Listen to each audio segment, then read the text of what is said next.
अस्सलाम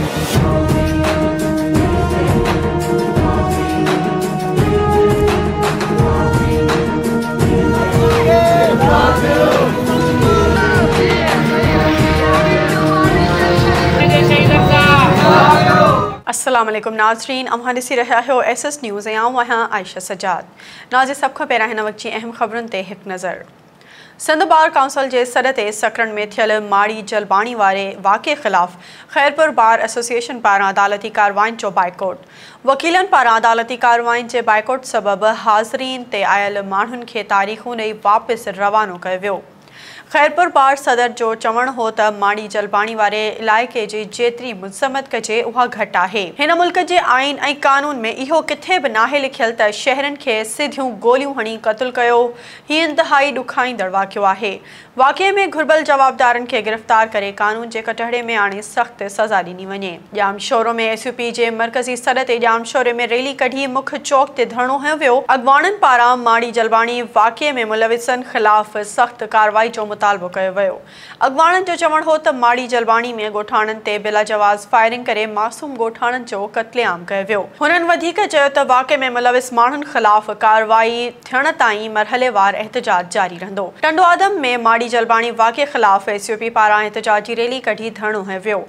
SUP पारां मोहम्मद ख़ान पंवर, मुजाहिद थहीम, server Abro जी अॻवानी में मोहम्मदी चौक खां एहतजाजी रैली कढी प्रेस क्लब अॻियां धरणो हयो वियो आहे। उन मौक़े ते अॻवाननि दाहींदे चयो त माड़ी जलबाणी वासी मज़दूर ऐं पोरिहत ॻोठाणनि खे गोलियूं हणी बेगुनाह शहीद कयो वियो।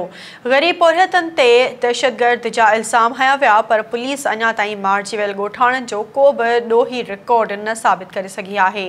हुननि घुर कई त कातिलनि खे गिरफ़्तार करे शफ़ाफ़ जांच कराई वञे, ॿी सूरत में एहतजाज जो सिलसिलो जारी रहंदो। हाल में माड़ी जलबाणी जे शहीदनि जे खून सां इंसाफ़ लाइ एक्शन कमेटी जे सॾ ते अलहवारे चौक खां रैली कढी वई। SUP अॻवान अनवर अली बुर्डो, शकूर नाज़ ख़ासखेली ऐं ॿियनि जी अॻवानी में रैली कढी सख़्त नारेबाज़ी कई वई।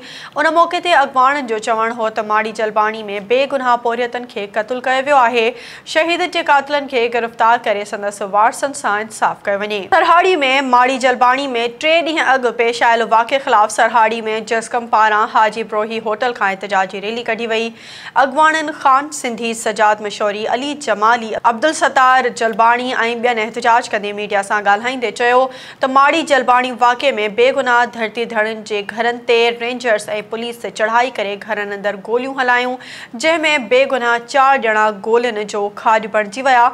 अगरि जलबाणी बिरादरी जा माण्हू ॾोहनि में मुलविस हुआ त उन्हनि खे कोर्ट में पेश कयो वञे हा। सकरन भरिसां ॻोठ माड़ी जलबाणी सान्हे में शहीद थींदड़ बेगुनाह हारने पोरिहत नौजवाननि जे खून सां इंसाफ़ ऐं कातिलनि जी गिरफ़्तारी लाइ सिंध यूनाइटेड पार्टी सकरन पारां काज़ी सरफराज़ मेमण चौक ते धरणो हणी सख़्त एहतजाज कयो वियो।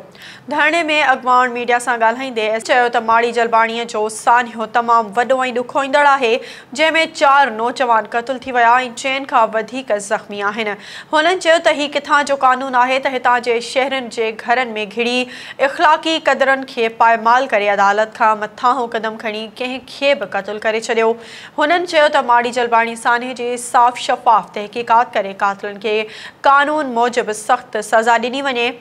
धरणे में शरीक वर्कर ऐं कारकुन अहिड़े अंधे कानून ख़िलाफ़ सख़्त नारेबाज़ी करे रहिया हुआ। वारह में माड़ी जलबाणी वारे वाक़े ख़िलाफ़ अवामी तहरीक GS सिंध महाज़ PP शहीद भुट्टो तंज़ीमुनि तरफ़ां एहतजाजी रैली कढी अवामी प्रेस क्लब अॻियां एहतजाज करे सख़्त नारेबाज़ी कई। अॻवाननि ॻाल्हाईंदे चयो त माड़ी जलबाणी ॻोठ में रियासती दहशतगर्दी वसीले बेगुनाह माण्हुनि खे क़त्ल कयो वियो, जंहिं अमल जी मुज़म्मत कजे थी। पुलिस ऐं रियासती इदारनि खां इहे धाड़ेल ज़ोर आहिनि जेके ॾाढ जी बुनियाद ते मासूम माण्हुनि खे अगवा करे क़त्ल कनि था, पर मजाल आहे त जो उन्हनि ख़िलाफ़ का कार्रवाई थिए।